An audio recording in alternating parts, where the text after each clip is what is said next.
नमस्कार, मैं हूं संजीव श्रीवास्तव। आप देख रहे हैं 4 PM न्यूज नेटवर्क। मित्रों, पहलगाम नरसंहार में अपने पति को खो देने वाली हिमांशी नरवाल कायर हैं।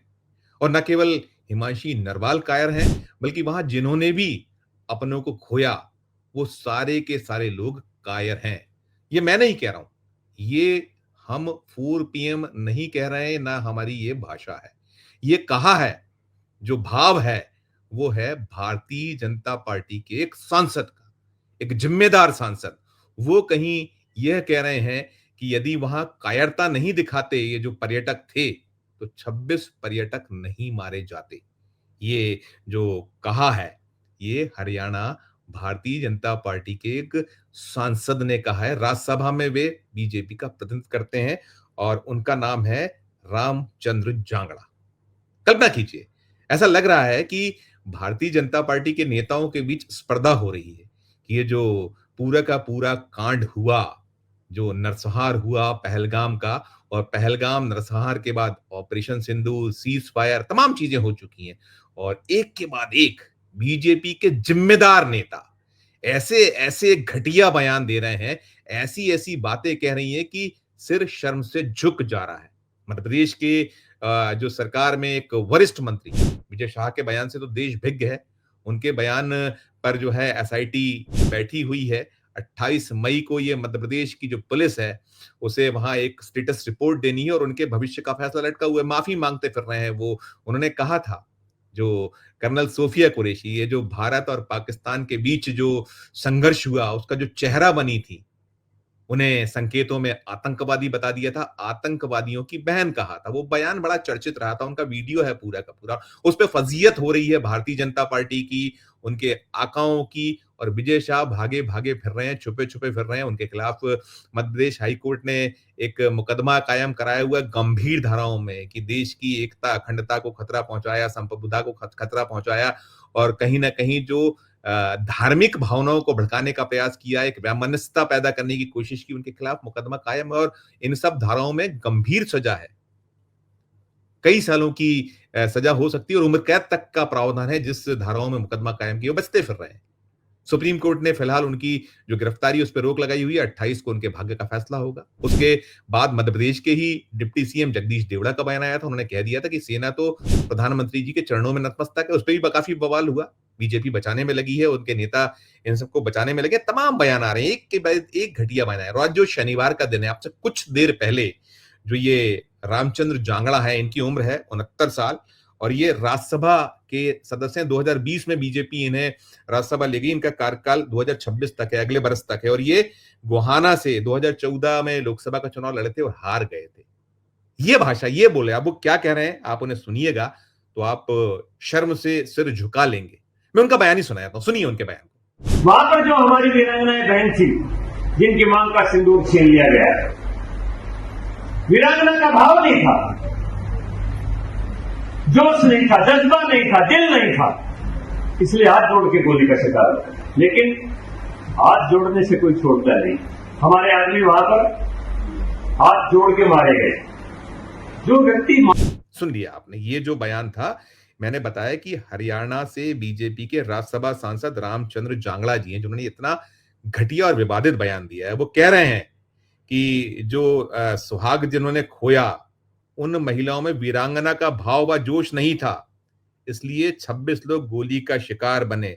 और यही नहीं थमे थे, यही रुके थे। वो कह रहे थे पर्यटक हाथ जोड़कर मारे गए, और साथ में वो प्रधानमंत्री जी का जैसे गुणगान यशोगान होता है, जो किया जाता है, वो कह रहे हैं कि प्रधानमंत्री की योजना के तहत ट्रेनिंग लेते और सामना करते तो इतनी मौतें नहीं होती। इनको शर्म नहीं आ रही है। वहां लैप्सेस जो हैं, क्या क्या लैप्सेस रहे हैं। प्रधानमंत्री जी खुद नहीं गए थे जब उनकी यात्रा थी इस पहलगाम में जो नरसंहार हुआ, उसके ठीक पहले उन्हें जाना था वहां कुछ जो विकास कार्यों का उद्घाटन करना था, कुछ और कार्यक्रम प्रधानमंत्री जी की आधारशिला रखने और तमाम थे उनके। जो इंटेलिजेंस इनपुट आया उसके तहत प्रधानमंत्री जी नहीं गए। और ये पहलगाम में 2000 से ज्यादा जहां पर्यटक पहुंचते रहे हैं, हर दिन पहुंचते हैं, और उस दिन भी बड़ी संख्या में पर्यटक वहां थे जब ये घटनाक्रम हुआ था। बीते महीने 22 अप्रैल को, अब 1 महीना हो चुका है, 1 महीने से ज्यादा हो गया है। कोई व्यवस्था नहीं थी, सो रही थी पूरी की पूरी जो व्यवस्था से जुड़े तंत्र है, सो रहा था वो। ना इंटेलिजेंस ने कोई, और ये भी निकल कर आया था कि वहां जो है ये रैकी कर रहे थे। सारी चीजें आ रही हैं, जवाब नहीं आ रहे हैं, कोई जवाब नहीं है। क्यों हुआ इतना बड़ा हादसा? क्यों नहीं वहां प्रिकॉशंस लिए गए थे? इतनी बड़ी संख्या में जो है सेना के अलग-अलग जो कुछ बॉर्डर पे तैनात हैं और कई सारी एजेंसीज हैं जिनकी पुलिस है, सीआरपीएफ है, तमाम तमाम लोग हैं। हम सेना पे नहीं, हम तो वहां जो गृह मंत्रालय के अधीन आने वाली जो पुलिस है वो तैनात है, जो जम्मू कश्मीर पुलिस है, तमाम और जो बल हैं वहां अलग-अलग बल लगे हुए हैं, बहुत बड़ी फोर्स है। और वो राज्य है वहां सब कुछ एलजी के अधीन है। एलजी वहां मालिक है पुलिस के, और जो पूरा का पूरा तंत्र है, प्रशासन है, वो अलग चीज है। उस पर नहीं जवाब देंगे, नहीं देंगे, हमें पता है। लेकिन अब जो इन्होंने कहा है, वो कह रहे हैं, मैं पुनः पढ़ दूं जांगड़ा ने क्या कहा है। प्रधानमंत्री नरेंद्र मोदी ने युवाओं की वीरता की भावना, पुनः पढ़ देता हूं। प्रधानमंत्री नरेंद्र मोदी ने युवाओं में वीरता की भावना पैदा करने के लिए एक बहुत बड़ी योजना अग्निवीर चलाई। पहलगाम हमले के बाद पूरा देश महसूस कर रहा है कि अगर मोदी देश के युवाओं को जो ट्रेनिंग देना चाहते थे, वो ट्रेनिंग यात्रियों के पास होती, तो 3 आतंकवादी 26 लोगों को नहीं मार पाते। क्या बेशर्मी है! वो अग्निवीर, जिसकी पूरे हर तरफ आलोचना हो रही है। सेना के जो रिटायर्ड अफसर हैं, उन्होंने खुलकर कहा है, जो बड़े-बड़े पदों पर, ओहदों पर रहे हैं, जिन्होंने नेतृत्व किया है कई युद्धों का, उन्होंने कहा है कि इससे घटिया कोई योजना नहीं हो सकती थी, उसकी आलोचना। लेकिन हमें तो जस्टिफाई करना है कि अग्निवीर योजना बहुत थी। जब ये कह रहे हैं और वो साथ में ये भी फरमा रहे हैं, हुजूर जो हैं, माननीय राज्यसभा के सांसद जांगड़ा साहब, वो कह रहे हैं कि अगर यात्रियों के हाथ में लाठी, डंडा कुछ भी होता और वे चारों तरफ से आतंकवादियों की तरफ दौड़ते, तो मैं दावा करता हूं कि शायद 5 या 6 लोगों की जान ही जाती, लेकिन तीनों आतंकवादी भी मारे जाते। वाह, वाह, वाह, वाह, वाह! इनको तो मोदी सरकार को पद्मश्री देना चाहिए, कितनी अच्छी बातें कर रहे हैं, इनको सम्मानित करना चाहिए, और ये मंत्री बनाने योग्य हैं। मोदी सरकार को जो 26 में इनका कार्यकाल समाप्त हो रहा है, उसको राज्यसभा को एक्सटेंड किया जाना चाहिए, और एक्सटेंड के साथ-साथ इन्हें मंत्री बनाना चाहिए। ये क्या शर्मनाक, क्या शर्मसार करने वाली भाषा है ये। रामचंद्र जांगड़ा नाम है। वाह मोदी जी वाह! क्या आप लोगों ने अपने जो पूरा कुनबा है, जो आपका दरबार है, कैसे-कैसे दरबारी आपने अपने कुनबे में ले रखे हैं। कितना बवाल हो रहा है, कितना विवाद हो रहा है, जो ये घटिया, ये जो मानसिकता वाली टिप्पणियाँ की जा रही हैं। आपका एक जो कारिंदा है, मध्य प्रदेश सरकार का मंत्री है, वो कहता है कि हमने वो आतंकवादियों की बहन सोफिया कुरैशी की और उसका इशारा था। अब माफ़ी माँग रहा है बार-बार, तीसरी बार माफ़ी माँगी है उसने। और ये महाराज, ये महाशय, ये कह रहे हैं कि डंडा होता लड़ा। अरे भई वो मशीन गनें, अब आपका जो स्वचालित गनें लेकर आए हुए थे, ऑटोमेटिक गनें थी, और आप पकड़ नहीं पाए हैं। 1 महीने से ज़्यादा हो गया है।